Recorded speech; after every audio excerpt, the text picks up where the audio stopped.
안녕하십니까. 오늘은 마음을 쏟아 활이라고 하는 책으로 여러분들과 함께 이야기를 나누고자 합니다. 오이겐 헤르겔 지음 정창호 옮김 출판사는 걷는 책이고요. 우리나라에서는 2012년도에서 첫 발행된 책입니다.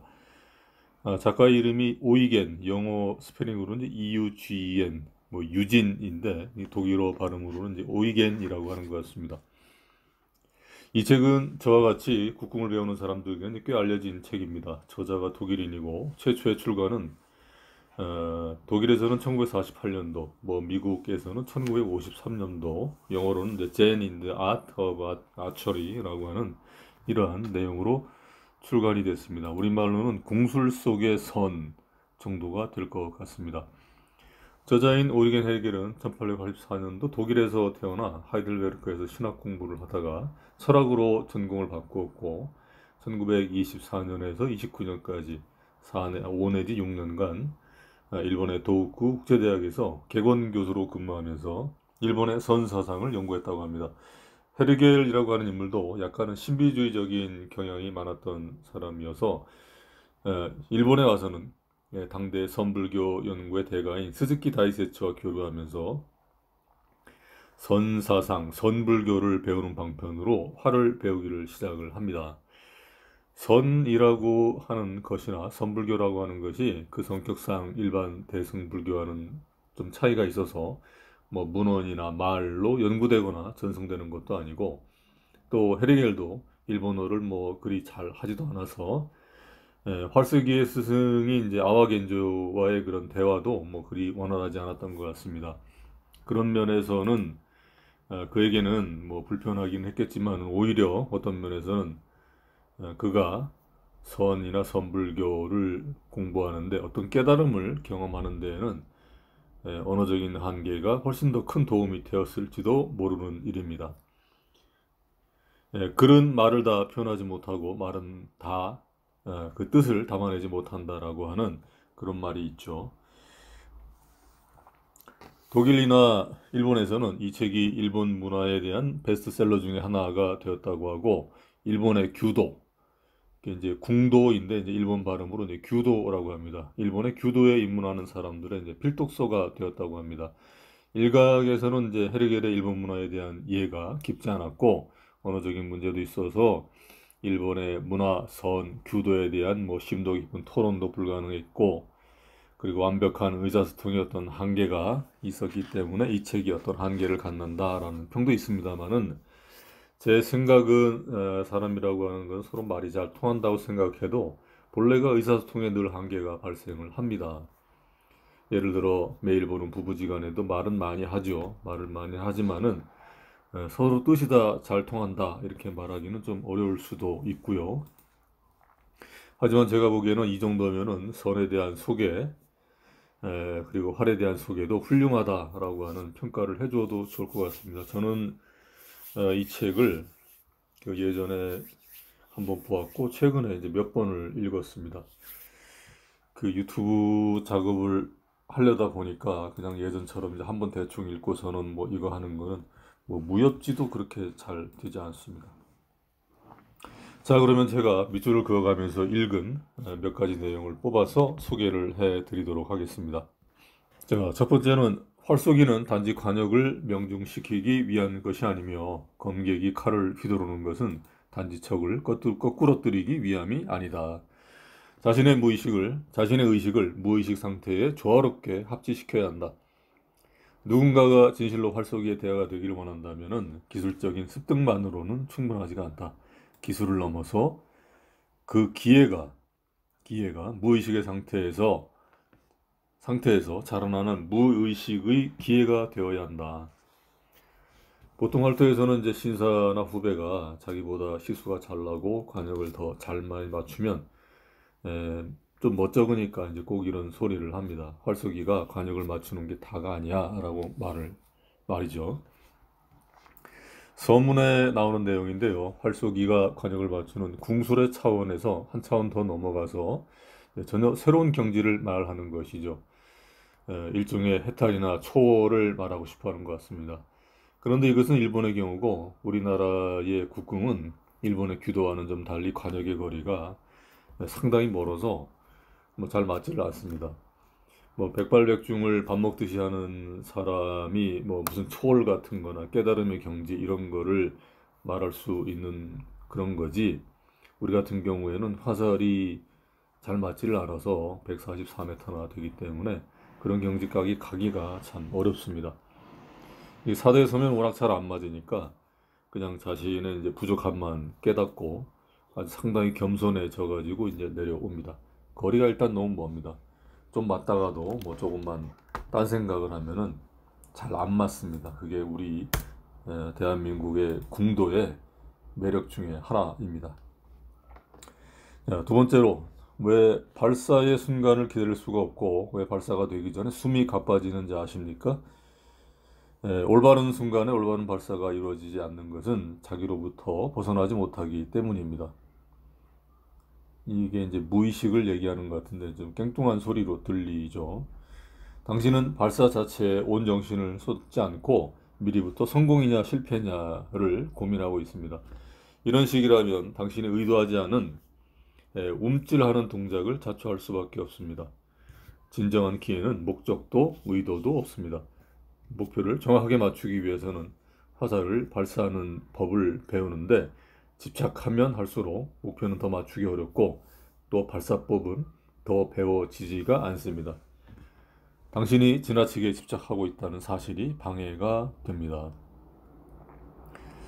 예, 집착의 단계를 꿰뚫고 가야 하며 마침내 넘어서야 합니다. 물론 완전히 실패해서 주저앉아 버릴 위험에도 불구하고 그렇게 해야 합니다. 활쏘기를 배우다 보면은 인간이라면 겪게 되는 어떤 경험이나 같은 것이 이제 하나하나 나타나게 되는데, 그 중에 하나가 이제 관중, 즉 관역을 맞추는 것에 대한 이제 집착이 생겨납니다. 일종의 욕심, 욕망 같은 것이죠. 이제 불가에서는 신마라고 하는 것인데, 처음에는 없던 것인데 나중에 이제 나타나게 되는 거죠. 그냥 즐기면서 화를 낼 때는 이렇게 그렇게 잘 맞던 화살이 대회를 나가거나 이제 승단 대회를 가면은 잘 안 맞습니다.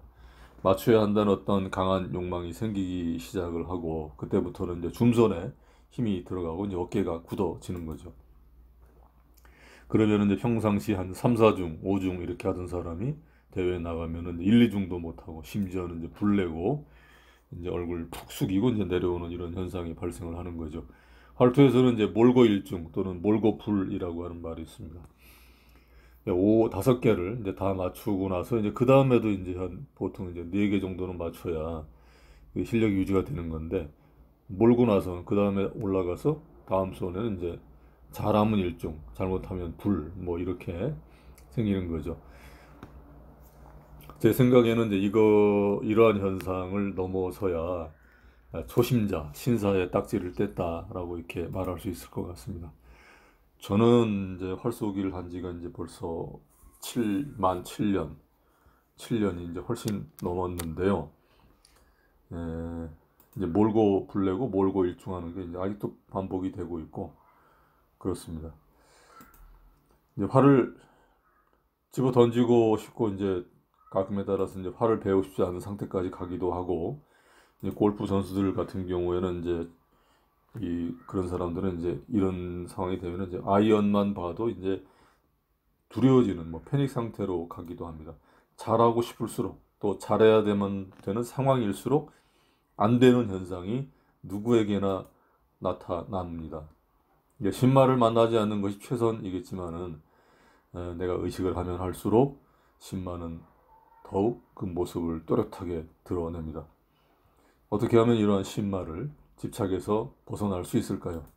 저는 아직 잘 모르겠습니다.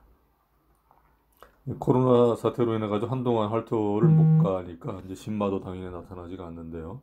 이 신마라고 하는 것, 집착이라고 하는 것은 뭔가에 대한 이제 강한 어떤 욕망이 생길 때, 하려고 할 때만 이제 꼭 나타나는 그런 것인가 봅니다. 그림자 같은 것 같습니다. 그리고 이제 이 책은 헤르겔이 스승이 나와 견주에게 화를 배우는 과정 중에서 여러 가지가 이제 많이 나옵니다만, 이제 호흡법과 발시법에 관해서 이제 상당히 자세하게 기술을 했습니다. 국내에 이제 활쏘기 관련되는 책들이나 이제 고전들, 조선의 궁술, 이제 사법 비전 공하 등에도 이제 호흡법에 관한 언급이 있죠. 그와 관련되는 내용을 뽑아봤습니다. 그게 안 되는 이유는 숨을 바르게 쉬지 않기 때문입니다. 숨을 들이마신 뒤 가만히 호흡을 눌러서 배를 약간 팽팽하게 하고 잠시 그대로 계십시오. 그리고 나서 가급적 천천히 그리고 이제 고르게 숨을 내쉬고 잠시 멈춘 후 다시 빠르게 공기를 들이마시십시오. 내쉬고 들이쉼을 계속하는데 그 리듬이 차차 저절로 정해질 것입니다. 이렇게 호흡을 올바로 하면 활쏘기가 날로 쉬워짐을 느낄 것입니다. 호흡을 통해서 모든 정신적인 힘의 원천을 발견할 뿐 아니라 긴장을 풀수록 이 샘물이 점점 더 풍부하게 흐르면서 더 가볍게 당신의 사지로 흘러드는 상태에 이를 것입니다. 이제 이 대목은 아와 겐조가 이제 헤르겔에게 헤르겔에게 이제 처음에 호흡을 가르쳐 주지 않는 상태에서 이제 헤매고 있을 때 이제 한 수 이제 가르쳐 주는 그런 대목입니다. 왜 처음부터 올바른 호흡법에 대해서 말해주지 않았는지를 물었다. 그는 이렇게 답했다. 수업을 호흡법에서 시작을 했다면 아마도 호흡에 결정적인 것이 들어있다는 사실을 납득할 수 없었을 것입니다. 당신은 먼저 스스로 거듭된 시도를 통해서 좌절을 겪어야 했습니다.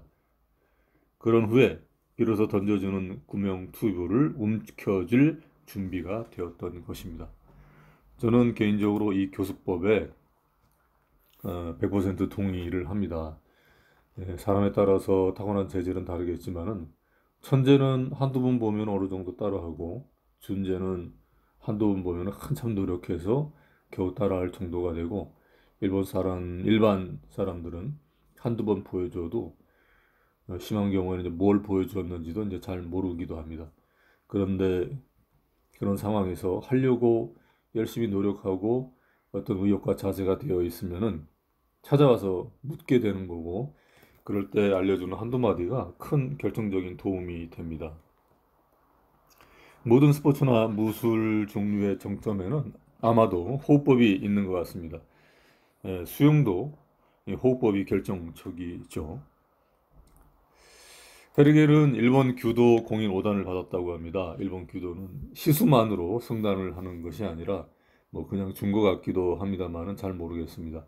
우리나라 궁도는 자세와 예절 등이 아무리 훌륭해도 관역을 못 맞추어서 시수를 내지 못하면은 승단을 못하죠. 자, 오늘은 여기까지입니다. 감사합니다.